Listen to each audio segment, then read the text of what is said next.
Buenas noches. La Comisión Interamericana de Derechos Humanos realizó hace unos días una visita de observación al terreno para conocer la situación en el país. La delegación estuvo conformada por la presidencia y vicepresidencia del organismo, así como 3 comisionadas, el secretario ejecutivo y relatores especiales. La última visita con estas características fue en febrero de 1987, hace 32 años.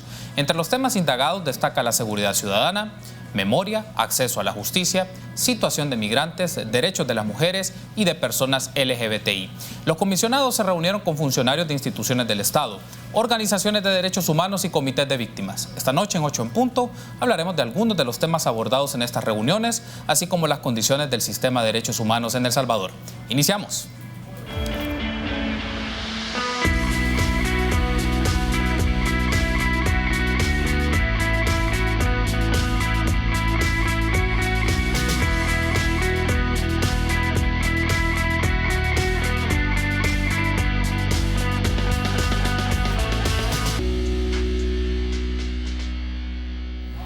¿Qué tal? Muy buenas noches, qué gusto que nos acompañen en una nueva emisión de 8 en punto. Les saluda Carlos Monterrosa. Lunes 9 de diciembre, iniciamos semana. Vamos a hablar un poco sobre la visita de la Comisión Interamericana de Derechos Humanos al país, la CIDH, y la situación de los derechos humanos en El Salvador. Y es un gusto para mí recibir en este set a Leonor Arteaga, comisionada de Conabúsqueda y abogada de la Fundación por el Debido Proceso, nuestra invitada que nos acompaña esta noche. Y también saludamos cordialmente a Manuel Escalante, abogado e investigador del IDUCA, también nuestro invitado que nos acompaña en este set. Buenas noches, bienvenidos a 8 en punto. Qué gusto que nos acompañe, Leonor. Buenas noches, muchas gracias por la invitación. Un saludo a las personas que nos están viendo esta noche. Gracias a usted por tomar la invitación, Manuel. Bienvenido, qué gusto también encontrarnos. Gracias, Carlos, y buenas noches a los televidentes. Gracias a ustedes por estar con nosotros. Veamos entonces la nota introductoria. Después de 32 años, la Comisión Interamericana de Derechos Humanos visitó a El Salvador. Esta se reunió con varias instituciones, entre ellas la Asamblea Legislativa. Quisimos reunir a la mayoría de las comisiones que tienen vínculos con el trabajo de alguna legislación por mandato, por recomendaciones de la Comisión Interamericana, lo mismo que por Naciones Unidas. La ley de reconciliación era un tema casi obligado. Y las víctimas se han quejado de que ellas no se sienten escuchadas, más allá de que se han hecho algunas escuchas y se nos ha informado de lo que se ha hecho, pero sí muchas víctimas sienten que no han sido lo suficientemente escuchadas. Muchas organizaciones aseguran que la ley de reconciliación presentada por los diputados no garantizaban justicia y verdad. ¿A dónde está la Fiscalía en todo este proceso? La Fiscalía tiene una gran tarea de investigar los cerca de 200 casos que le he denunciado. ¿A dónde está? ¿A dónde está el Ministerio de Hacienda asignando recursos para desarrollar procesos de reparación? Este tema, sin duda alguna, solamente es uno de los tantos casos de violaciones de derechos humanos que estará analizando la Comisión Interamericana. Para 8 en punto, Alonso Castillo. Muy bien, agradecemos a Alonso Castillo que nos ofrece esta nota introductoria que vamos a desarrollar en el transcurso de este programa, que nos acompañan Leonor Arteaga y Manuel Escalante, nuestros invitados. Empecemos un poco con esto, Leonor. ¿Cuáles son los factores que definen que la Comisión Interamericana decida hacer una visita al país para monitorear la situación de los derechos humanos? Sabemos que hay audiencias que se desarrollan en su espacio, en su lugar donde se encuentra, pero esta es una visita denominada con esta locución in loco, en el terreno. Entonces, ¿qué factores determinan que la Comisión decida venir al país? El Estado debe invitarla, en primer lugar. Es la visita más importante que la Comisión Interamericana en pleno puede hacer a un Estado miembro de la OEA para diagnosticar qué está pasando en materia de derechos humanos y hacer recomendaciones.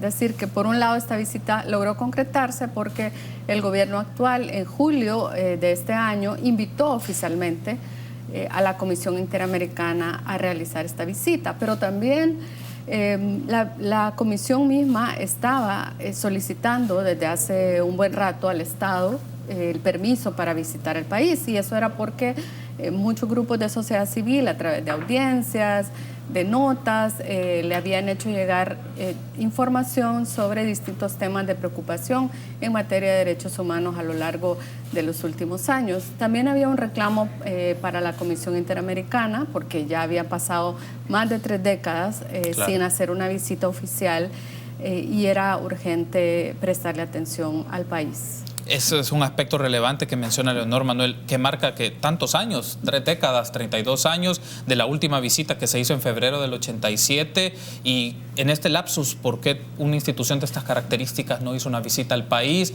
Se menciona, como nos dice Leonor, que hay una invitación del Estado, pero pasó demasiado tiempo probablemente. Sí, es decir, creo que es importante traer a cuenta que la Comisión Interamericana había venido a El Salvador en 1978 y luego vino en 1987, es decir, antes y durante la guerra, ¿no? 32 años después viene en un contexto, digamos, de posguerra, donde todavía se están discutiendo temas abiertos como lo de la ley de reconciliación, pero yo sí resaltaría ese elemento que ya mencionaba Leonor, y es, bueno, la Comisión sí había mostrado interés, así como muchos otros mecanismos internacionales de derechos humanos, para asistir. Sin embargo, los gobiernos anteriores, porque básicamente, aunque la invitación es estatal, pero eso se hace a través principalmente de Cancillería, es decir, del órgano ejecutivo. Y lo que habíamos tenido es que los gobiernos anteriores nunca habían concretado una fecha específica, ¿no? Unas veces los gobiernos utilizan ahí algunas, digamos, artimañas de hacen invitaciones abiertas a los organismos internacionales, pero nunca concretan una fecha, ¿no? Y entonces, claro, se muestran a nivel internacional como abiertos a los controles que puedan darse, pero realmente nunca se ejecuta ese control. Y ahora, pues diríamos, es una noticia importante, sobre todo para la comunidad de derechos humanos en El Salvador, haber tenido una visita de esta naturaleza, porque, bueno, como su nombre lo indica, fue una visita en el campo. Tuvimos la oportunidad de darle información de lo que está pasando en el país. Ahora, hay otro aspecto que seguro los amigos y amigas harán la consulta, Leonor, es ¿qué marca la diferencia de la Comisión Interamericana de Derechos Humanos, respecto a otras instituciones que ven asuntos de derechos humanos, como por ejemplo la Procuraduría para la Defensa de los Derechos Humanos, Amnistía Internacional, la figura de los Ombudsman? ¿Qué le diferencia a la CIDH de otros tipos de instancias?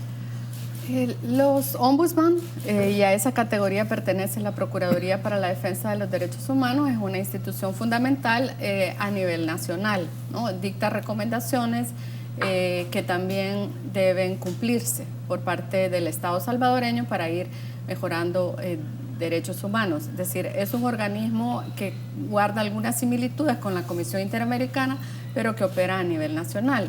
Por otro lado, tenemos a las organizaciones de derechos humanos internacionales que son aliadas en estos temas y que también monitorean lo que ocurre en el país y presentan propuestas, como el caso de Amnistía Internacional y también la Fundación para el Debido Proceso, la organización de la cual formo parte.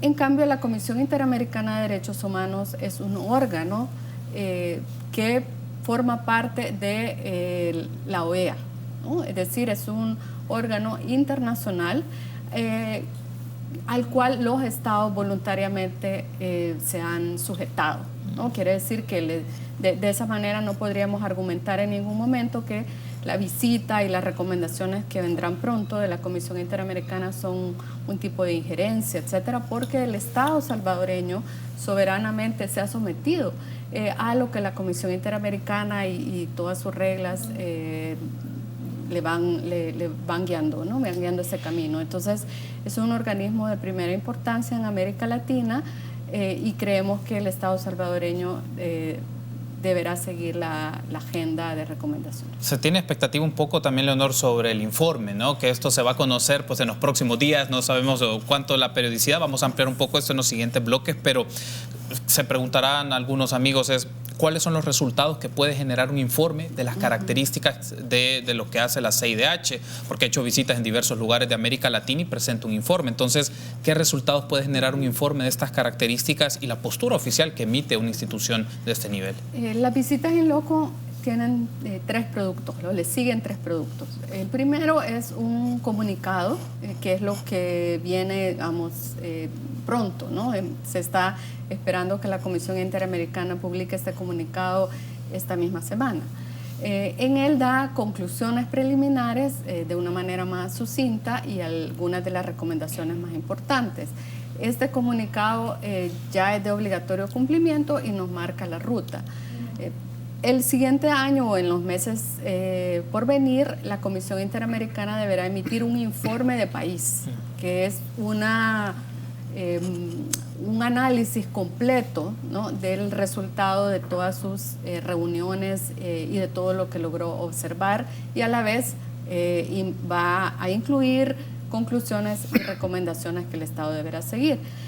Posteriormente, la Comisión Interamericana da seguimiento a estas recomendaciones que ha emitido, tanto en el comunicado como en el informe de país, año con año, en sus informes anuales que hace públicos y que los da a conocer a la OEA y a todos los Estados miembros. Muy bien, tengo que hacer la primera pausa, pero al regresar ampliamos otros de los aspectos, estas reuniones que se sostuvieron con diversas organizaciones de derechos humanos, pero también cuáles son los énfasis, cuáles son la agenda de trabajo de las instituciones del Estado. Regresamos.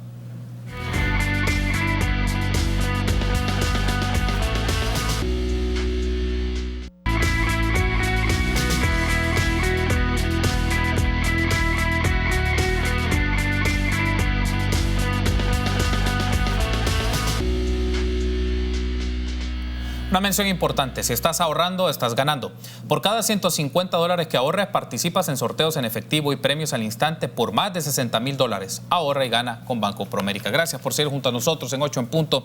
Esta noche estamos platicando sobre la visita de la Comisión Interamericana de Derechos Humanos y nos acompañan en esta ocasión Leonor Arteaga, comisionada de Conabúsqueda y también abogada de la Fundación por el Debido Proceso, y Manuel Escalante, abogado e investigador del IDUCA. Manuel, otro aspecto, ya vamos a hacer la transición un poco para esta serie de reuniones y que nos comente tanto tú como Leonor, pero ¿hay alcances de los resultados que generan estos informes? ¿Le vuelven un grado de obligatoriedad o le vuelven vinculantes para los estados, particularmente tras los productos que emitan, como el comunicado, como el informe, particularmente el informe y el seguimiento, se vuelven vinculantes para los estados? ¿Y qué tanto el nivel del estado de cumplir este tipo de recomendaciones? Sí, toda recomendación, o sea, es decir, lo que pasa es que en el mundo internacional hay un tipo de lenguaje específico, ¿no?, que usualmente se tiende a confundir cuando se va a mundo nacional, digámoslo así.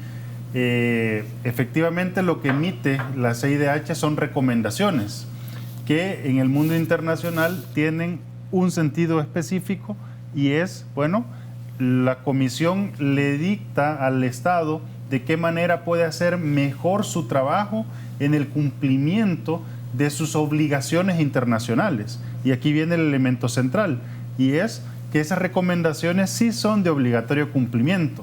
Lo que hace la Comisión es recomendarle o trazarle, digamos, algunas estrategias o algunas temáticas, algunas formas para que esas obligaciones efectivamente se cumplan.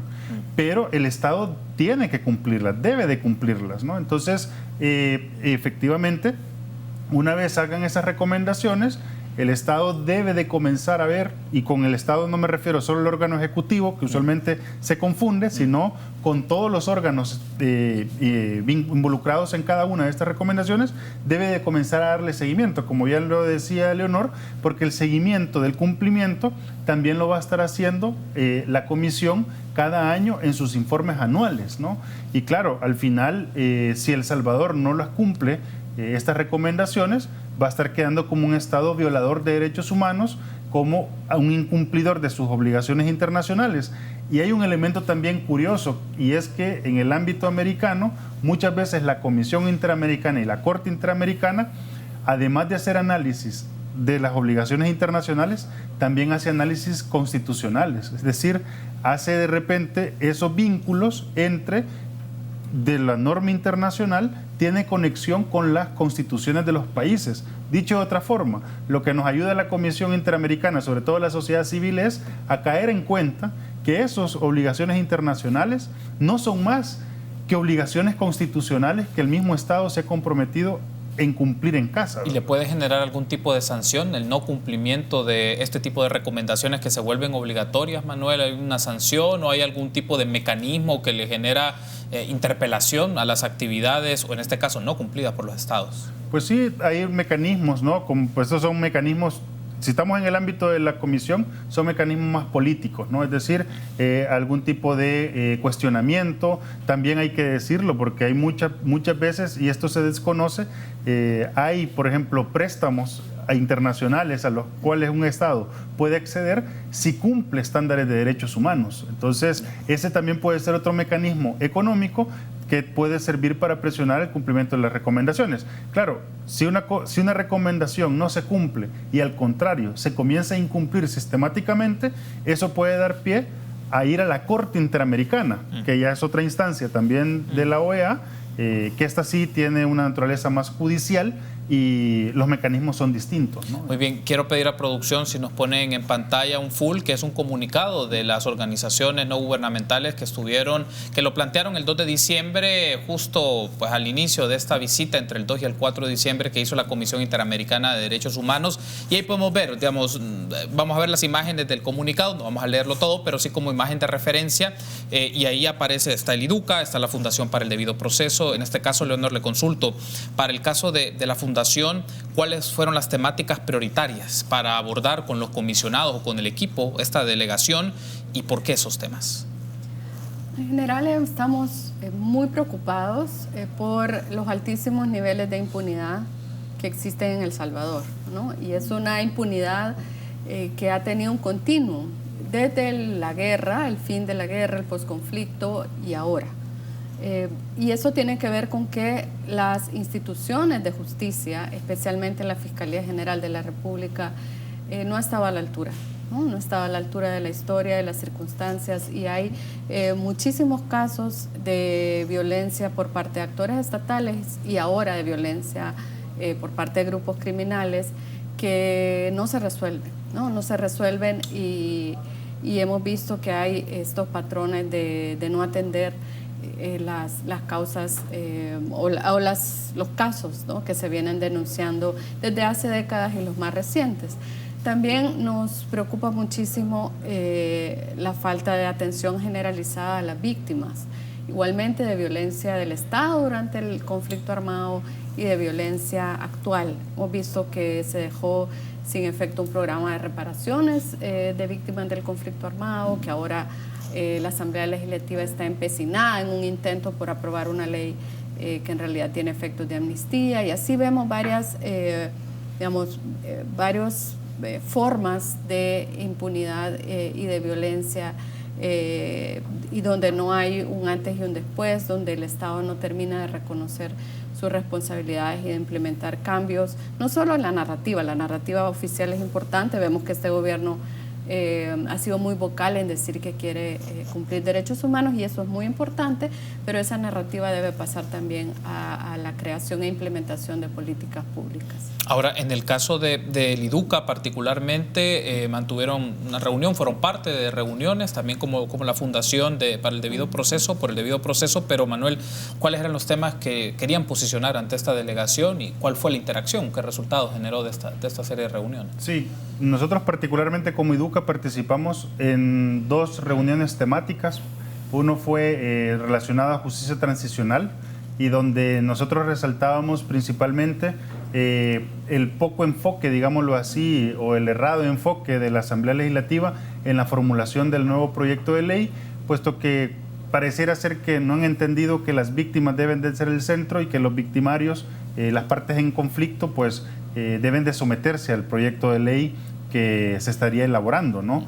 Pero además de justicia transicional, también estuvimos viendo o participando en el tema de seguridad pública y personas detenidas, ¿no?, personas en prisión, donde ahí prácticamente fue básicamente nuestra preocupación, además de que el sistema judicial no está funcionando adecuadamente, desde el ámbito de la policía con los abusos policiales, pero también en el ámbito de la fiscalía con la falta de fundamentación o las muchas deficiencias, de los procesos de investigación, hasta el órgano judicial, que muchas veces hacen interpretaciones sesgadas, digamos, ¿no?, de las normas para beneficiar a unos o para perjudicar a otros.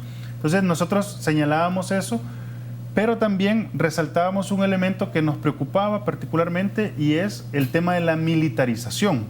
que no es un aspecto novedoso, porque desde 1993 los militares están en labores de seguridad pública. Sin embargo, en esta construcción de narrativas pareciera ser que en este año, o por lo menos estos últimos 6 meses, la presencia militar va adquiriendo mayor relevancia en el ámbito social ordinario, digámoslo así, y ese incremento presupuestario que hoy por hoy se está discutiendo en la Asamblea Legislativa, casi del 18% en el área de defensa, más algunas declaraciones de los ministros diciendo que eso puede ser para el tema salarial, nos preocupa porque puede significar un aumento de militares en labores de seguridad pública, ¿no? Entonces, son aspectos que nosotros en estas reuniones, no solamente, y con eso quiero también resaltar, que nosotros no solamente hicimos, digamos, análisis o diagnóstico de lo que está pasando, sino que también le quisimos decir a la Comisión Interamericana aspectos de proyección, ¿no? O sea, es decir, está pasando esto, pero tenga cuidado, Comisión, por favor atienda, que puede, si esto no se atiende hoy, puede ocurrir esto otro, ¿no? Obviamente aspectos que nos preocupan mucho, porque incluso en el tema de militarización podría ser un atentado incluso contra nuestros acuerdos de paz de 1992. ¿No? Hago la pausa, pero al regresar pues me gustaría que ampliemos también cuáles fueron las interacciones, qué reacción da, o básicamente los delegados de esta comitiva toman nota, llevan seguimiento o les permiten interactuar y establecer algún posicionamiento, o esto se va a ver a través ya de los comunicados formales que hagan a través de las redes sociales o a través de los espacios institucionales. Y también hablemos un poco sobre el proyecto de ley de reconciliación y hablemos también particularmente de seguridad pública y también del tema de impunidad. Volvemos.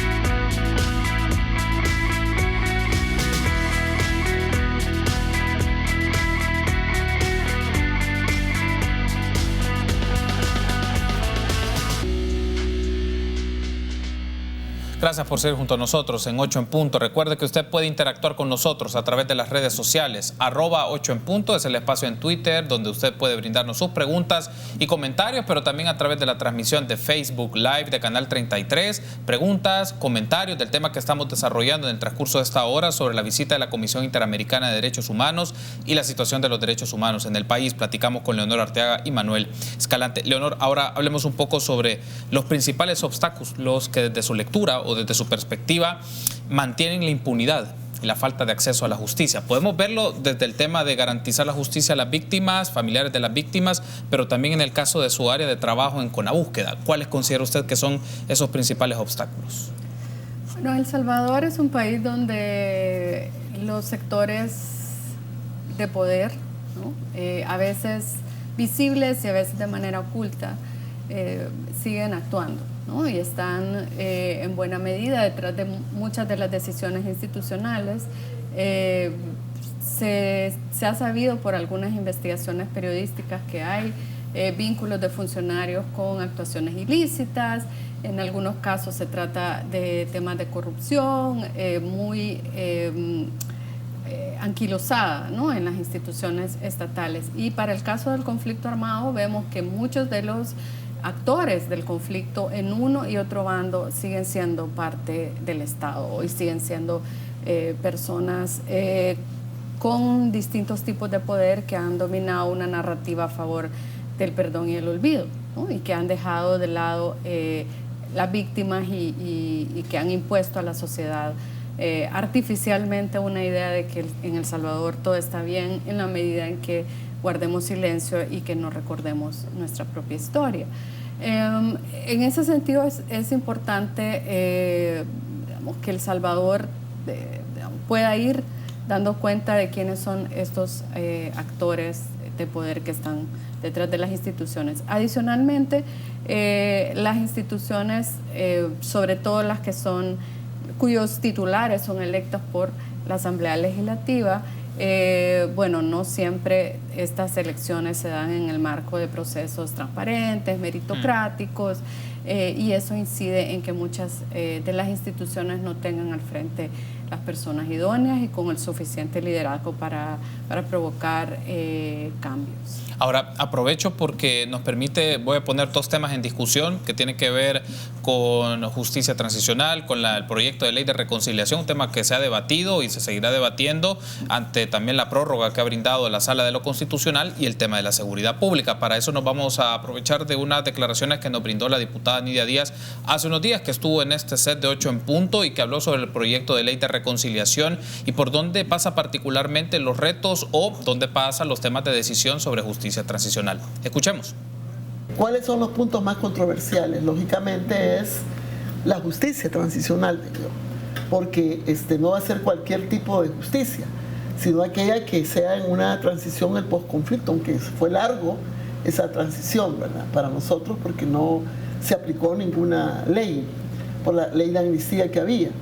Entonces, en ese sentido, cuando tú te adentras a lo que es el tema de la justicia, todos vamos a hablar de que va a haber proceso judicial común y que va a haber una sentencia al momento de la sentencia.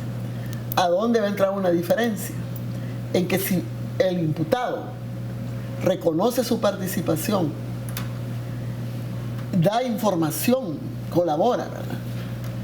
Eso lo va a tomar en cuenta el juez. ¿Cuáles son las propuestas? Bueno, nosotros tenemos de que en el caso, ¿verdad?, del imputado que colabore con la información, de detalles, se arrepienta, etcétera, el juez puede decir, voy a sustituir, ¿verdad? Pero ¿en qué tipo de delito se va a sustituir? Hay que ver las penas que son ordinarias. Okay. Entonces, a eso le puede reducir o puede sustituirla por un trabajo de utilidad pública. Y hay otros que no se va a poder sustituir simplemente por trabajo de utilidad pública, sino que puede hasta haber cárcel, ¿verdad? Y eso es donde está la controversia, porque hay sectores que dicen que no debe haber cárcel. Muy bien, entonces ahí teníamos las declaraciones de la diputada Nidia Díaz. Manuel, te escucho, luego escucho a Leonor su reacción sobre esto, porque los puntos en controversia, por lo menos es un extracto, digamos, de declaraciones un poco más amplias, pero parte un poco por la definición de cuáles van a ser aquellos delitos que se va a hacer una aplicación de la justicia, que pueden significar penas, pero también, como mencionaba la diputada, específicamente en algunos casos trabajos de utilidad pública. Esto es uno de los elementos nada más de la discusión, pero tener una reacción sobre esto, porque, digamos, ese es uno de los puntos claves o los que pueden marcar un poco también una decisión política que se va a materializar en un marco legal. Claro, aquí hay que tomar en cuenta y partir de un elemento, y es lo que está al final de cuentas, o lo que se va a juzgar al final de cuentas, son graves violaciones a derechos humanos. O sea, es decir, no son crímenes ordinarios, no son delitos ordinarios, sino son graves violaciones a derechos humanos cometidos principalmente de forma generalizada o sistemática contra la población civil.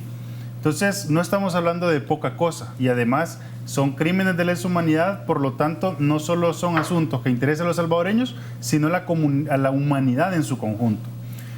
Segundo elemento que también los diputados deberían de tomar en cuenta, y creo que esto hace falta en las discusiones que se están dando en la Asamblea Legislativa, y es, una cosa es el derecho de las víctimas de acceso a la justicia y de participar en los procesos judiciales, y otra cosa es el deber del Estado de sancionar esos crímenes de lesa humanidad. O sea, es decir, que el Estado esté obligado a sancionar a estos responsables es una cosa donde las víctimas podrán participar o podrán opinar, pero el Estado no puede someter su voluntad o someter su acción soberana a las voluntades particulares. O sea, es decir, aquí la justicia no es venganza. O sea, es decir, aquí el sistema judicial tiene que funcionar como manda la ley, y las víctimas tendrán oportunidad de participar o no, si ellas lo quieren, para opinar, ¿no? Claro, esas opiniones serán valoradas por un juez. Ahora bien, que la valoración o la opinión, y esto es una opinión personal, ¿no? Eso es una de los que pueda dar la víctima, ¿no? Su valoración que pueda dar la víctima, puede en algún momento, digamos, ser considerada para reducir la pena, porque yo creo que aquí no es una cuestión de sustituir penas de prisión, sino que, bueno, es por la posibilidad de reducir la pena, con condiciones. colaborar efectivamente, ayudar al restablecimiento de la verdad, bueno, una serie de condiciones, ¿no? Pero dos elementos. Primero, que hay que ver también el grado de responsabilidad de la persona que al final va a solicitar ese beneficio, porque aquí hay que valorar que hay personas que son menos responsables, que fueron los autores materiales, y hay personas que fueron más responsables, que fueron los intelectuales, los que dieron las órdenes. Entonces, que el arrepentimiento de uno, o sea, es decir, el arrepentimiento ya sea de los materiales o de los intelectuales, no puede ser el mismo. Es decir, el efecto de ese arrepentimiento tiene que ser diferenciado en función del grado de participación, primer punto. Y segundo, el arrepentimiento que da lugar a esos beneficios también debe ser controlado. O sea, es decir, que se arrepientan el día de hoy, por ejemplo, ¿no? Pero luego que haya un seguimiento en su comportamiento, porque su comportamiento posterior tiene que ser coherente con su arrepentimiento. O sea, es decir, no va a decir ahora, pido perdón, y el día de mañana va a seguir celebrando la masacre que cometió. Eso sería un fraude de ley. Entonces, son de los mecanismos que creo que en la Asamblea hacen falta ver el comportamiento de las personas durante el proceso, durante los crímenes, en el proceso judicial y posterior del proceso judicial. Básicamente, antes de irme a la pausa, Leonor, usted mencionaba en una de sus primeras intervenciones sobre este tema en particular, deja los elementos que son un producto de ley básicamente hacia una amnistía, una versión corregida y aumentada. Entonces, ¿cuáles son los riesgos de llevar este tipo de discusión y no tocar los temas que Manuel nos mencionaba, y retomando un poco también la intervención de la diputada, que es uno de los puntos?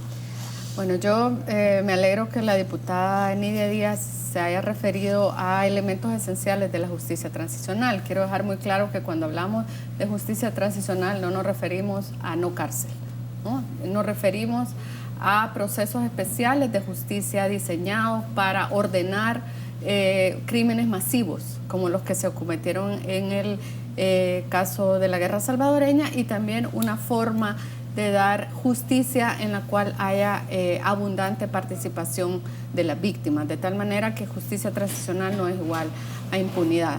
El proyecto de ley, las distintas versiones de proyecto de ley que se han venido discutiendo en la Asamblea Legislativa tenían dos puntos medulares por los cuales la sociedad civil en su conjunto considera que se acercaría a una amnistía. El primero es que se prevía un proceso para que el fiscal general fuera el que decidiera qué tipo de casos van a ser investigados.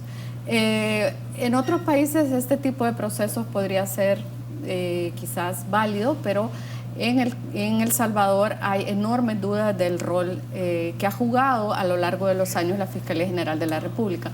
No hay ningún caso, ni un caso que la Fiscalía General de la República haya presentado a los jueces a lo largo de varios años. ¿Por qué lo haría? O sea, ¿por qué dejarle a esta Fiscalía esa facultad de decidir sobre los casos? Y lo segundo es todo lo que tiene que ver con los beneficios, porque la posibilidad de que no se dé cárcel, que se den otras penas, que hayan sentencias reducidas, solo viene después que se ha investigado y condenado a una persona. Y eso hasta ahora en El Salvador no hay nadie condenado por los gravísimos crímenes de la guerra. Es decir, por eso es que existen dudas válidas. Muy bien, tengo que hacer la pausa. Al regresar hablemos un poco de seguridad pública y también el tema de la CICIG, si nos permite el tiempo. Regresamos.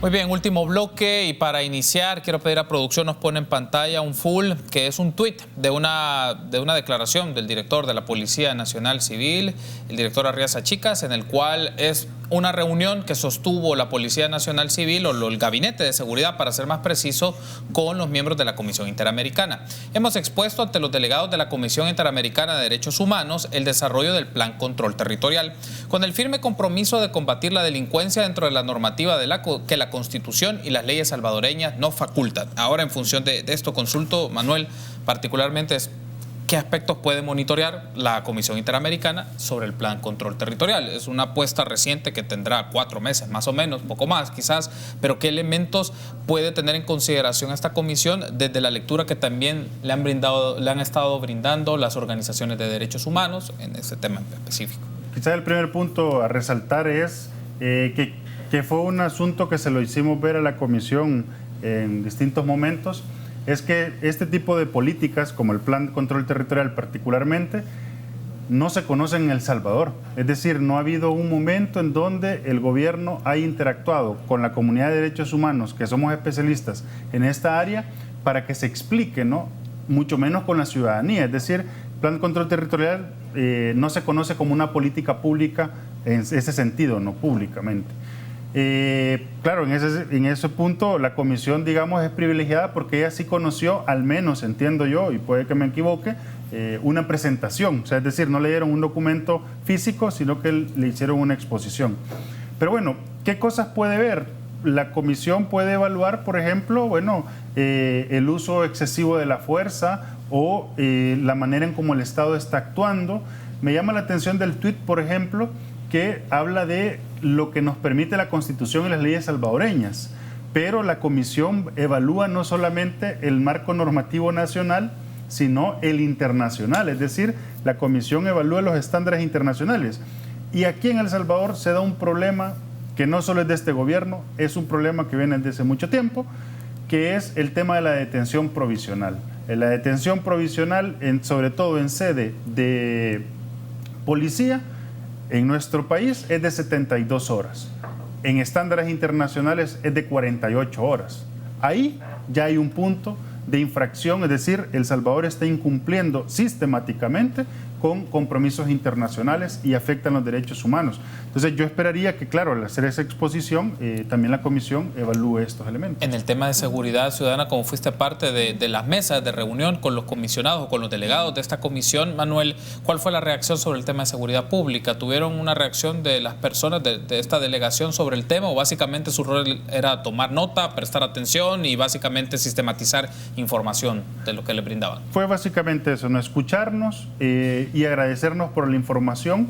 También otro elemento importante es que la comisión reconoció la labor que realizábamos los defensores de derechos humanos en este tema. Es decir, ahí habían organizaciones y personas que tienen no menos de 15 años de estar trabajando en estas temáticas y por lo tanto sabían que era información de primera mano y muy con fundamento, ¿no? Otro de los temas que no quiero pasar por alto y escucharle, Leonora, es el tema de las CICIES. Ha estado en discusión y seguirá porque también se suscriben documentos, en algunos casos ya se han hecho públicos, el de la canciller con el secretario general de la OEA, pero ¿cómo podríamos decir el estado que se encuentra la CICIES? Es decir, ¿qué es la CICIES en este momento para la lógica de cómo opera el Estado salvadoreño?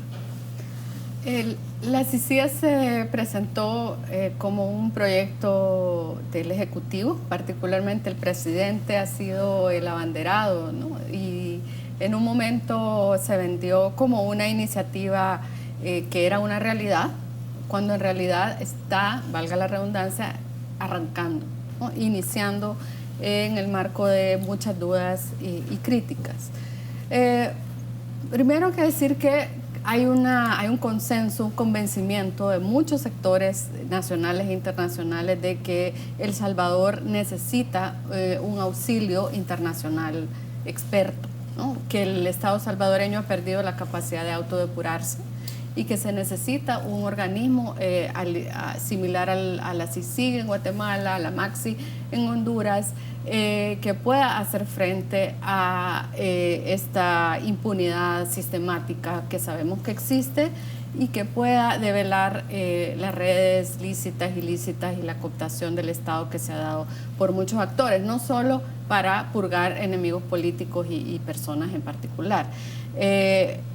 Pero por otro lado, la CICIES ha sido hasta hoy, digamos, más apariencia que realidad. Esperamos que eso cambie en el corto plazo y sobre todo esperamos que la CICIES sea una entidad que tenga capacidad de investigar de manera independiente y que el propio Ejecutivo pueda liderar y la Asamblea Legislativa también esté en esta línea de reformar la legislación que haya que reformar para que la CICIG además querelle, ¿no?, junto con la Fiscalía General de la República. Si la CICIG es una entidad que va digamos, simplemente a entrenar a la Fiscalía sin capacidad de investigación independiente y propia, creo que no será lo que el país necesita.